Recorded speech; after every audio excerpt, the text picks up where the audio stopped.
Halo guys, balik lagi bareng gua Akmal di channel Akhir Cerita. Di video sebelumnya Akmal sudah bahas opening dari Ultraman Trigger, dan sekarang sudah saatnya kita bahas keseluruhan cerita, sedikit teori, dan pendapat Akmal untuk Ultraman Trigger episode 2 ini. Kalian udah siap dengan pembahasannya? So langsung aja, ini dia pembahasan cerita dan teori dari Ultraman Trigger episode 2.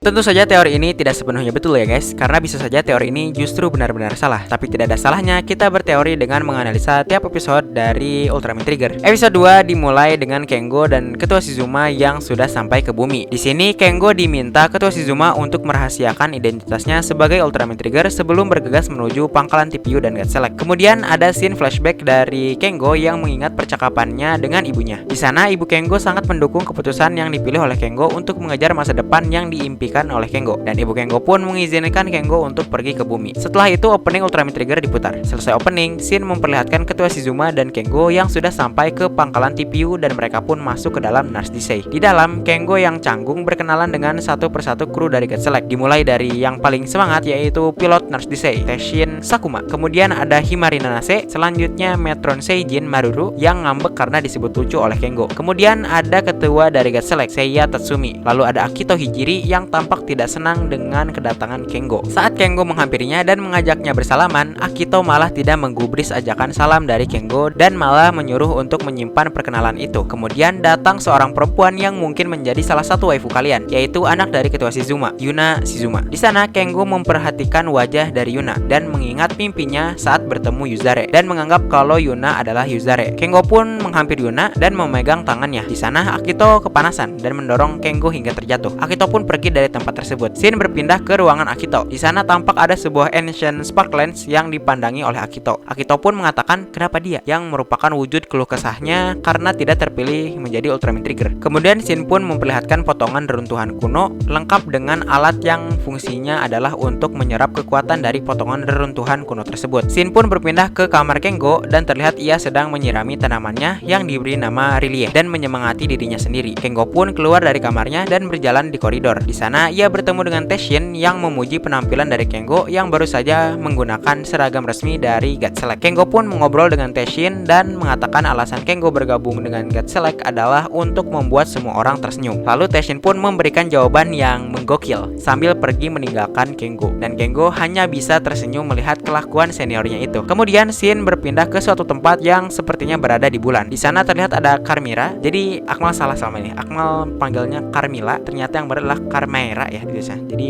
Akmal sekarang bacanya Carmilla, yang menemui Dargon dalam keadaan membatu dan terlihat seperti habis disuplex. Untuk kalian yang tidak tahu atau lupa, Ultraman 3 Power Type punya jurus suplex yang dinamakan Ultra Head Crusher. Aduh, ini gokil banget. Setelah itu Carmilla memuji patung Dargon tersebut dan Dargon pun bangkit kembali. Carmilla kemudian menjelaskan kalau mereka sudah membatu selama 30 juta tahun, dan Carmilla pun juga memberitahu Dargon kalau ia sudah bertemu kembali dengan Trigger. Dargon pun menanggapi hal tersebut dengan mengatakan, jadi aku dapat bertarung kembali dengan lawanku yang layak itu. Setelah itu scene berpindah ke dalam Nars Desai dan menyorot kru dari God Select. Di sana Kapten Seiya mengatakan kepada Ketua Shizuma kalau Nars Desai dijadwalkan akan lepas landas fajar esok harinya. Namun ternyata monster tidak bisa menunggu selama itu. Maruru melaporkan ada monster bernama Gimaira yang bangkit dan Maruru memberitahu kemampuan dari Gimaira. Kapten Seiya pun menyuruh Himari untuk menggunakan Gas Falcon, sedangkan Yuna, Kengo, dan Akito mengevakuasi warga sipil. Scene menyorot kembali Gimaira yang menghancurkan bangunan di sekitarnya, sedang Yuna, Kengo, dan Akito mengevakuasi para warga. Kemudian Gas Falcon memancing Gimaira agar tidak menghancurkan gedung-gedung di sekitarnya. Akito pun ikut membantu Gas Falcon dengan menembakkan kekuatan dari Elec King. Kengo pun mencari tempat sepi untuk berubah menjadi Ultraman Trigger, namun diketahui oleh Akito. Ultraman Trigger pun muncul di bumi dan mengejutkan seluruh kru dari God Select yang berada di Nars Desai. Ultraman Trigger pun bertarung melawan Gimaira. Di sela-sela pertarungan, scene menyorot Yuna yang tidak sadar mengatakan Ultraman Trigger dengan suara Yuzare. Perkataan Yuna pun didengar oleh Akito, dan Akito mengulang perkataan Yuna lalu menanyakan apakah Yuna mengetahui nama dari raksasa cahaya yang muncul di hadapan mereka tersebut. Yuna yang sudah sadar mengatakan, "Hah, Trigger? Apakah aku mengatakan sesuatu?" Akito pun menjawab tidak. Scene kembali menyorot pertarungan Ultraman Trigger. Di sini Ultraman Trigger langsung melompat dan menduduki Gimaira, lalu melakukan Kousen hingga membuat ledakan besar yang membuat Ultraman Trigger terpental. Setelah itu Dargon muncul dari langit yang membuat kerusakan besar pada jalan yang ia injak, dan Dargon menyapa Ultraman Trigger. Seketika Kengo mendapat penglihatan kembali tentang keberadaan Dargon dan Carmira dengan latar Ancient Tower. Tapi di sini hanya mereka berdua saja yang diperlihatkan, belum ada Hyudram. Oke, lanjut. Singkat cerita, Trigger ini jadi samsak tinju, lalu kalah dan menghilang. Episode 2 pun selesai. Bercanda.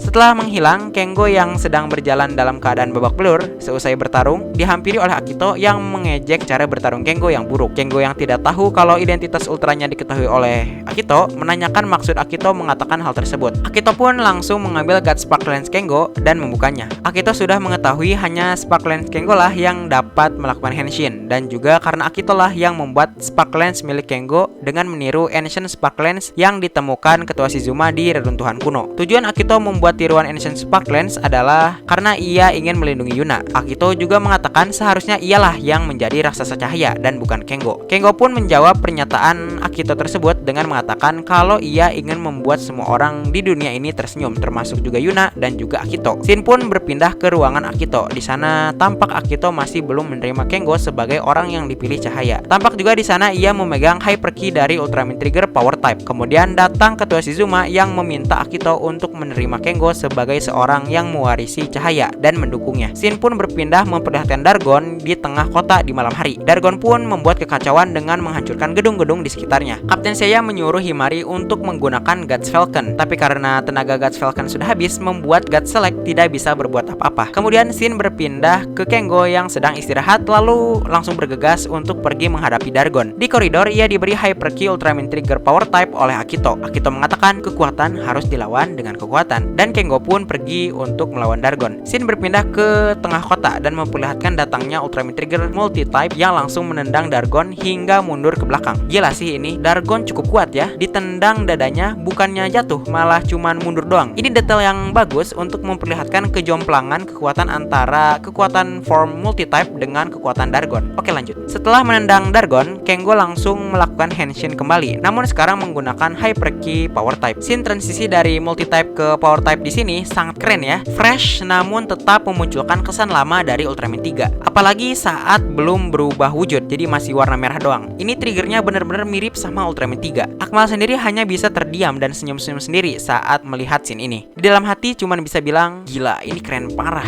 Oke, lanjut. Mereka pun bertarung kembali dan sekarang kekuatan mereka seimbang. Singkat cerita, Ultraman Trigger mengeluarkan Delasium Kourin, jurus yang sama dengan Ultraman 3 Power Type. Tapi di sini ada kesalahan dari editor Ultraman mungkin ya, dimana tidak ada efek tembakan dari Delasium Kourin ini. Tiba-tiba meledak aja gitu. Tapi ya sudahlah ya. Dargon pun terpental ke dalam air. Ultraman Trigger mengejarnya ke dalam air. Di sana mereka bertarung kembali. Scene ini kemungkinan mengambil referensi dari movie Ultraman 3 The Final Odyssey. Di sini Ultraman Trigger memanggil Circle Arm-nya dan mendapat penglihatan kalau Circle Arm dapat digunakan dalam bentuk yang disebut Power Claw. Mereka pun bertarung kembali. Namun sekarang Ultraman Trigger dapat mengungguli pertarungan dan membuat Dargon mengeluarkan jurusnya dengan cara mengumpulkan kekuatan ke dalam kepalan tangannya dan menghantamnya ke tanah. Efek dari hantaman ini adalah ledakan destruktif ke depan yang menghampiri Ultraman Trigger. Di sini Ultraman Trigger melakukan hal yang sama namun dengan Power Claw-nya. Jurus ini disebut Delasium Claw Impact. Mereka berdua pun beradu kekuatan dan Ultraman Trigger dapat mengalahkan Dargon. Saat scene ledakan, efek air di layar hilang. Sepertinya ini adalah kesalahan kembali. Tapi setelah scene meledak dan menyorot kembali Ultraman Trigger yang mencabut Power Claw-nya, efek air di layar muncul kembali. Akmal sendiri terganggu sih dengan hal ini, tapi mau gimana lagi. Kemudian scene memperlihatkan kembali Dargon yang masih kuat berdiri meski terkena ledakan. Di sini Dargon mengakui kelayakan Ultraman Trigger sebagai lawannya yang kuat. Lalu Dargon pun kabur. Scene kembali memperlihatkan Nurse Disey dan God Select di dalamnya yang sedang bersiap untuk menerbangkan Nurse Disey. Scene pun menyorot Kengo yang berterima kasih kepada Akito karena telah membantunya dan merahasiakan identitas Kengo sebagai Ultraman Trigger. Tapi karena memang sifat Akito yang cuek dan mungkin masih belum menerima sepenuhnya keberadaan Kengo, ia hanya menjawab, simpan saja itu. Aku hanya mengikuti perintah Ketua Shizuma, bukan karena dirimu. Kemudian Kapten Seiya memerintahkan Nurse Disey untuk lepas landas, dan Nurse Disey pun lepas landas. Saat si Nurse Disey terbang, di bawah ada kemunculan perdana dari Ignis yang memperlihatkan wujud sukunanya, ya maksud Akmal wujud aliennya, dan episode 2 pun selesai. Oh iya,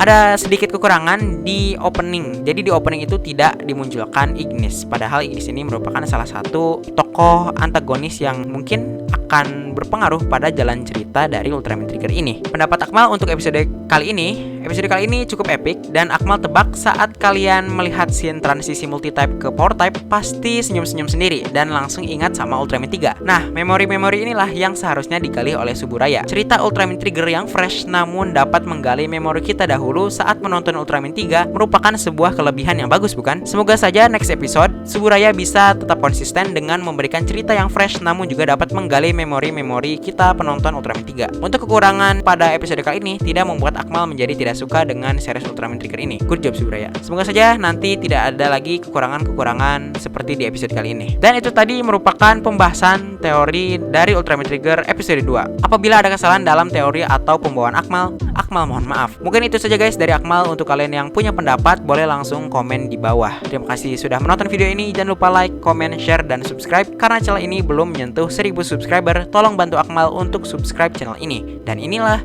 akhir cerita.